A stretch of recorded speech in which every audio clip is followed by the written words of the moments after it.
So this is part 4 of the Basic Nutrition and Nutrition Education module. About 50 to 55% of a female body weight consists of water. And water is literally required for every single body function.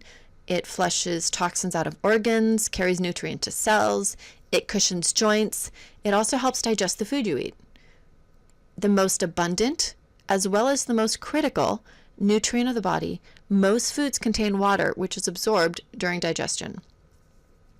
Adequate hydration is essential to a healthy pregnancy, as a woman accumulates 6 to 9 liters of water during gestation. Also, pregnancy concerns can include constipation, which can be exacerbated by inadequate liquids.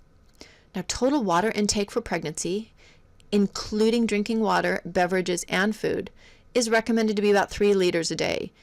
This includes approximately 2.3 liters or about 10 cups as total beverages. So again, this isn't just water, this is also tea, milk, juice, etc. Thirst can help determine water consumption, and something else to be mindful of is looking at your urine. So your urine should be a clear to a light yellow color, with the exception of the initial morning output. So again, you're adequately hydrated if your urine is very clear to a pale yellow. If urine is dark or very strong smelling, that would be a signal that you need additional water or fluid consumption, and that goes the same for an infant, an older infant. So generally the additional water is obtained with additional prenatal and lactation food intake. Inadequate intake during lactation will result in less urine output rather than less milk production. So there is little research to support that an increase in water increases the volume of human milk. One thing that you can think of in your talks with breastfeeding moms and pregnant women, just encourage them to think about having a glass of water with every meal or snack. They may not need it, but if they kind of train themselves to begin thinking about it, at least that will let them consider it. Salt.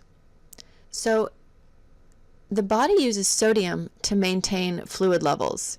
Now, a balance of fluid and sodium is necessary for the health of the heart, liver, and kidneys, and it regulates blood fluids and prevents low blood pressure. The American diet is typically high in sodium, and so no supplementation is needed, even though during pregnancy a woman's blood volume can increase by more than 40% just to meet prenatal demands. The American diet is typically high in sodium, and no supplementation is needed, even though during pregnancy a woman's blood volume can increase by more than 40%. Now let's take a look at whole grains. All grains start life as whole grains. In their natural state, growing in the fields, whole grains are the entire seed of a plant. This seed, also called a kernel, is made up of 3 edible parts: the bran, the germ, and the endosperm. We talked a little bit about this when we were discussing fiber earlier. So these 3 edible parts are protected by an inedible husk that protects the kernel from assaults by sunlight, pests, water, and disease. Now, a grain is considered to be a whole grain as long as all 3 original parts, the bran, the germ, and the endosperm, are still present in the same proportions as when the grain was growing in the fields. Now, we talked about this just a couple of moments ago. Constipation can be a common complication of pregnancy, either by itself or due to the influence of an iron supplement. So fiber found in whole grains, along with other foods like fruits, veggies, beans, and legumes, can assist with relieving that condition. Total dietary fiber should be around 25 to 30 grams a day from food and not supplements. Currently, dietary fiber intakes among adults in the U.S. average about 15 grams a day, so it's about half of the recommended amount. So I'm going to start off this section by actually summarizing what the goal of the ChooseMyPlate.gov campaign is. And it's simply this, that half of your plate should be fruits and veggies. That means that you're not eating a diet that is super high in saturated fats or added sugars. There's not a lot of added sodium. You're getting a lot of fiber. There's a wide variety of vitamins and minerals, and you're not having a really calorically dense diet. So again, this is kind of the summary of what we'll be talking about. If you remember this simple principle when you're discussing, nutrition with your clients, it's pretty easy to remember, and the rest of the guidelines kind of follow this. So we've all heard about portion distortion. And the American diet, often it's not only that the content of the American diet is high in empty calories, high in saturated fats, added sugars, etc. It's also that our portion sizes are a little out of control. So what I'm going to do here is just quickly go over some food group equivalents. And again, these are the general portion sizes of most foods, and there are some exceptions to what we're going to be talking about. But again, most of what I'm going to be showing you is easy to remember, and it can be used just by using your hand. So basically 1 cup of fruits, which is a serving size, counts as a cup of raw or cooked fruit. Half a cup of dried fruit is a serving size, or a cup of 100% fruit juice. And just a note about fruit juice, really it's always better to enjoy the entire or the fresh or raw or cooked fruit or vegetable instead of just the juice.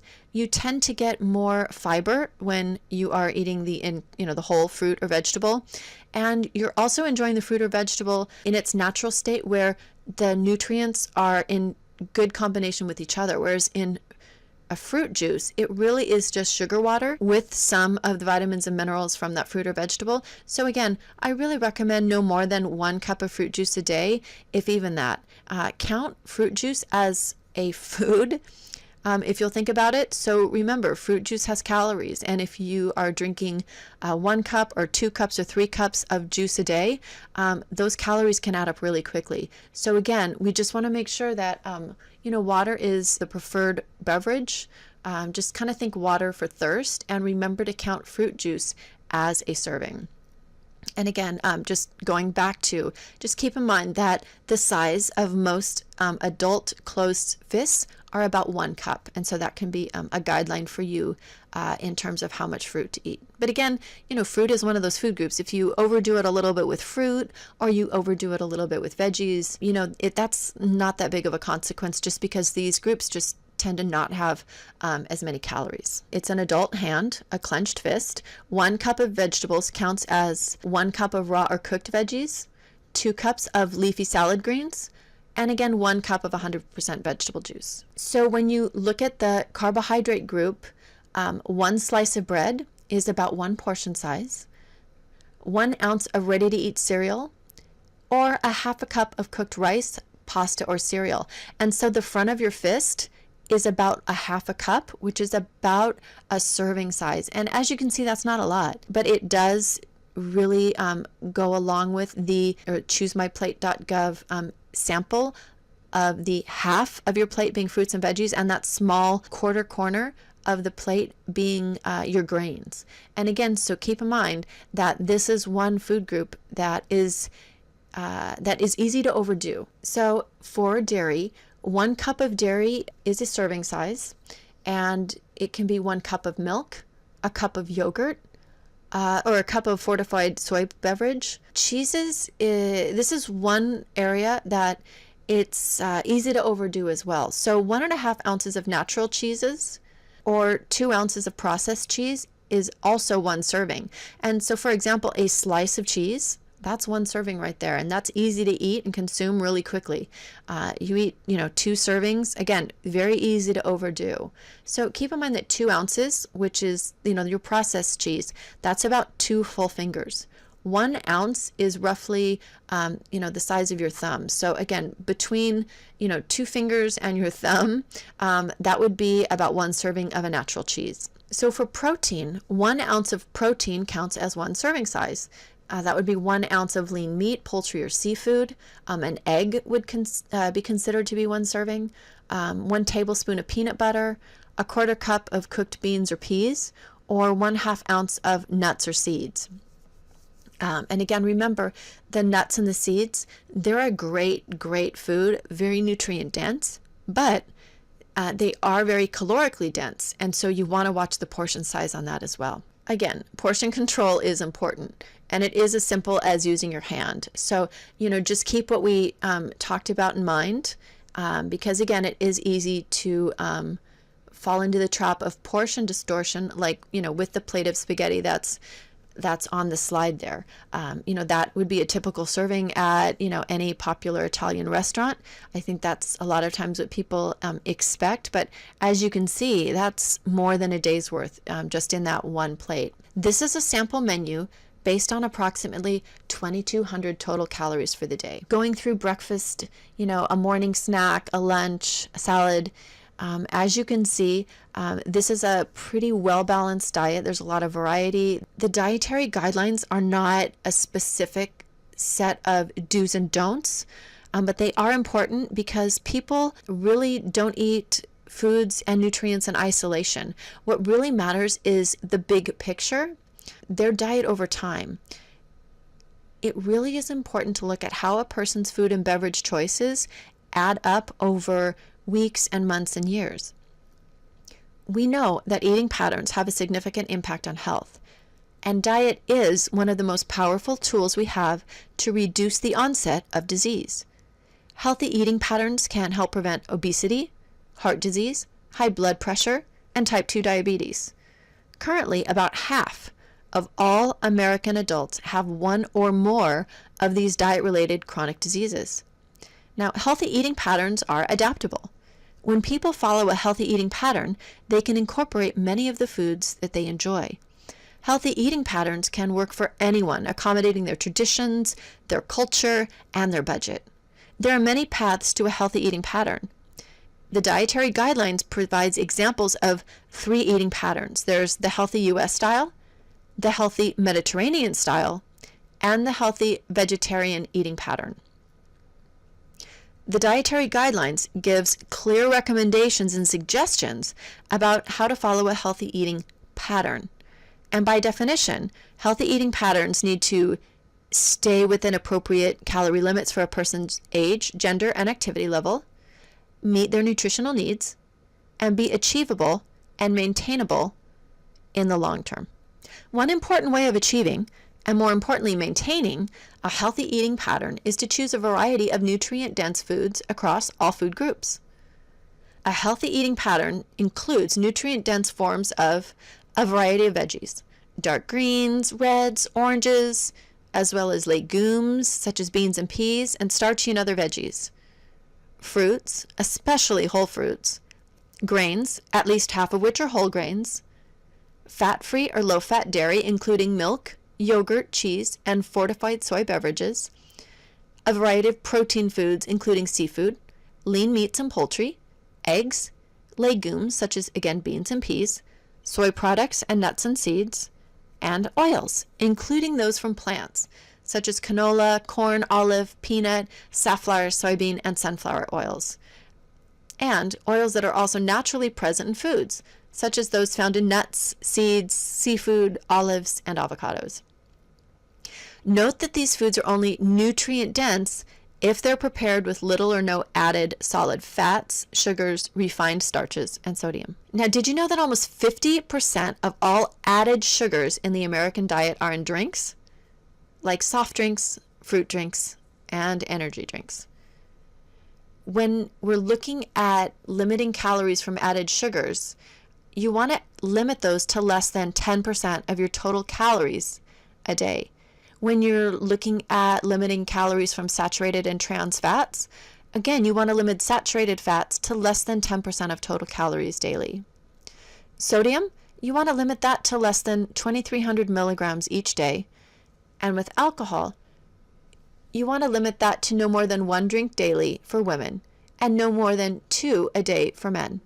And keep in mind that there is no safe level for alcohol during pregnancy. Remember that soda and sugary drinks are a very sneaky source of added sugar. Non-diet sodas contain a sweetener, often high fructose corn syrup, and it's right there on the label, easy to see. It's usually one of the first ingredients listed.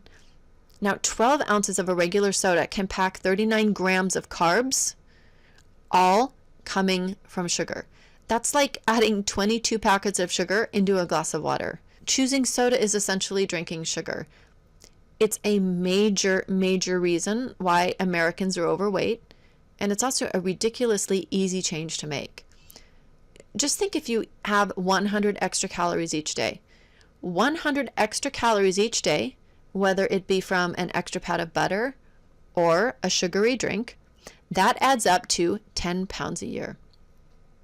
If you look at 100 calories a day times 7 days a week, that's 700 calories a week extra. If you multiply 700 calories a week times 52 weeks a year, you're getting over 35,000 extra calories. With 3,500 calories equaling 1 pound, that 35,000 extra calories a year equals 10 pounds. You do that for a year or 2 or 3, that can really add up. And that is something to really consider, and it's something that I emphasize to our patients and our clients. So keeping in mind that if you can blow it by 100 calories a day and gain 10 pounds, you can also easily make that change and redeem it by decreasing your intake by 100 calories or more a day and improve or at least maintain. And again, one of the easiest ways to do that is if someone is drinking a sugary beverage, to just switch that out to either like a plain water or like mineral water, brewed tea, or a diet soda. Quickly loading up on added sugars is easy if you're not careful about what you stir into your hot drink or put on your oatmeal. And again, we're in a Starbucks world right now, and even the drinks that are available at Starbucks, some of those have the equivalent calories of a meal. And the concept of healthy shifts make dietary change tangible and less overwhelming. So by helping people focus on small improvements, eating healthy may seem more manageable. Americans make so many choices every day about what to eat and drink that to help them see each choice as an opportunity to make small and healthy changes is a really good thing.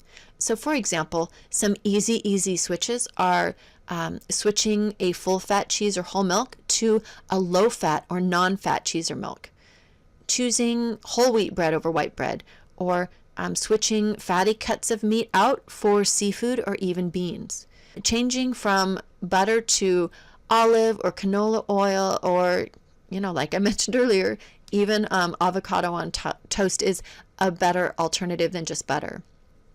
Switching soft drinks to water or brewed tea, and even switching over potato chips to unsalted nuts, even though, again, you do need to watch the portion size. And finally, professionals can work together with support from the public to put the dietary guidelines into action around the nation.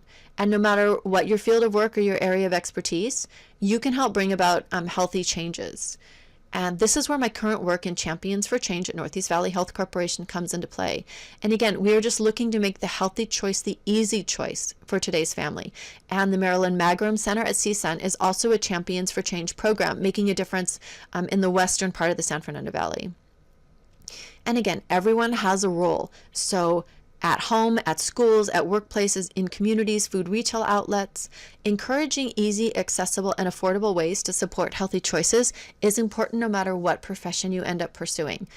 At home, for example, families can try out small changes to find what works for them, like adding more veggies to favorite dishes, to adding more veggies into soups or even into sandwiches. Having children choose a favorite veggie to serve the family each week, having families plan meals and cooking at home, and also ensuring that there's physical activity time. Now, schools can also help improve the selection of healthy food choices in cafeterias and vending machines. They can provide nutrition ed programs as well as school gardens. They can increase school-based physical activity and encourage parents and caregivers to promote healthy changes at home. Workplaces can encourage walking or activity breaks. They can offer healthy food options in the cafeteria and in vending machines. We can also ensure that healthy food options are available for staff meetings or functions. And health and wellness programs and nutrition counseling can often be made available in the workplace. Communities can also increase access to affordable, healthy food choices through community gardens, farmers markets, shelters, and food banks, as well as create walkable communities by maintaining safe public spaces. So again, there are many, many different opportunities to really help make the healthy choice the easy choice for today's family. Really being able to read a food label is critical to understanding exactly what you are eating. And this is just going to be a crash course. For full disclosure, this is just for your info only, and this won't be included on the evaluation or the test. So this is just for your benefit and your knowledge only. I've circled the serving size section, and that shows how many servings are in the package and how big the serving is. Serving sizes are given in familiar measurements such as cups or pieces. All of the nutrition information on the label is based on one serving of food.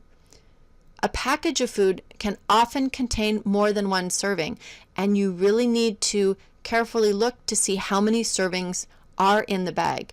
If you look at a serving size and it says 100 calories per serving, and you don't see that there's 2.5 servings per package and you eat the whole package, you're not getting 100 calories. You're getting 100 times 2.5, which is a lot higher. So again, amount of calories. The calories listed are for one serving of the food. In this label, there are 2 servings. If you had the whole box or package, which isn't an uncommon thing to do, you would need to double the calories. Fats. These are not listed on all of the new food labels. Some still do, some don't, but it does still itemize what percentage of daily value comes from fat. It also lists the type of fat. Now keep in mind, a product that's fat-free is not necessarily calorie-free. The calories can come from plenty of other sources. You just, again, need to read the label. Percent daily value. The percent daily value is a general guide to help you link nutrients in one serving to the contribution to your total daily diet.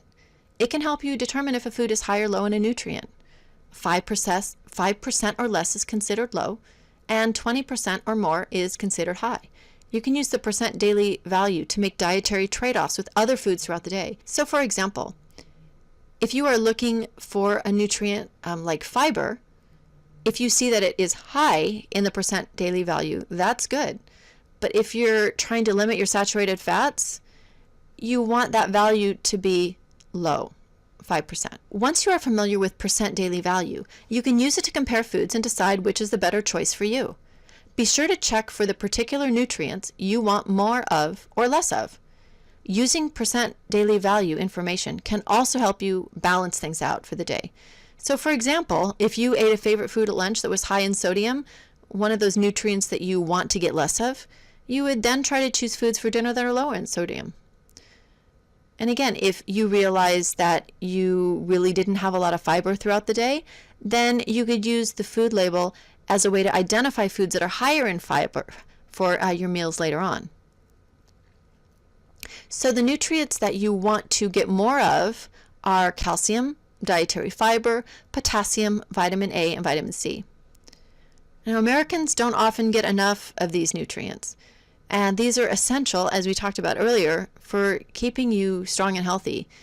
Now, you want to limit these following nutrients: too much total fat, especially saturated fat and trans fat, cholesterol, and sodium may increase your risk of certain chronic diseases such as heart disease, cancers, or even high blood pressure. The food labels also now list added sugars, and they're listed prominently, so it's easier to identify what really is in those packages. And again, added sugars, that's another one of those food items that you want to reduce. Have you ever bought a package of food because the food label said the item was low sodium or low fat or made some other claim? It's important to understand what these claims mean so that you can make informed decisions about the food that you buy for yourself and your family. And nutritional claims are now more standardized. There are uniform definitions for terms that describe a food's nutrient content, such as light, low fat, and high fiber. And to ensure that such terms mean the same for any product on which they appear, again, they're now standardized. You can go on to the Choose myplate.gov website for complete definitions of all of these new claims and for even more information on food labeling. So if, like many Americans, you stock your pantry with processed foods, you may worry about how safe food additives really are. So food additives simply serve to color food, enhance flavor, and or preserve freshness, and they can keep our food safer and even improve texture. Some are synthetic, while others come from minerals, plants, and animals. Now, natural additives are not all healthy, and synthetic additives are not all harmful. And while some changes improve quality, some may even alter the nutritional value of the product. And over the years, the safety of many food additives, from food dyes to sugar substitutes to high fructose corn syrup, even to trans fats, has come into question. A scare over a food additive may linger in our minds long after researchers find there's actually no cause for alarm. It can take years or even decades to find out the truth, and sometimes the case is never really closed, at least in our minds. For the majority of people, the takeaway today is all foods can fit. Just look for balance, variety, and moderation in what you choose to eat. Keep in mind that small shifts, small measurable changes, are easier for most clients to make. And being successful at one small change can often help you be more successful at bigger changes. In the slides following, I have included a number of quality, reliable resources for you to refer to, from governmental agencies to journals to universities, consumer groups, professional organizations, and volunteer groups. There are many places to obtain dependable info. Pregnancy and lactation are milestones in a woman's life, and she may be more receptive to nutrition education. And being a positive influencer by being ready with sound nutrition suggestions will benefit mom, baby, and the entire family, hopefully for generations to come. Again, specific, small, practical suggestions go a long way toward success, and that one victory can often lead to another. Referring to a registered dietitian nutritionist or degree nutritionist is recommended when faced with any medical, health, or strict dietary issues. And as mentioned earlier, the goal of nutrition during pregnancy and lactation is optimal outcomes for mom and baby, helping baby develop and grow well, while assisting mom in maintaining or obtaining good health themselves. Thank you.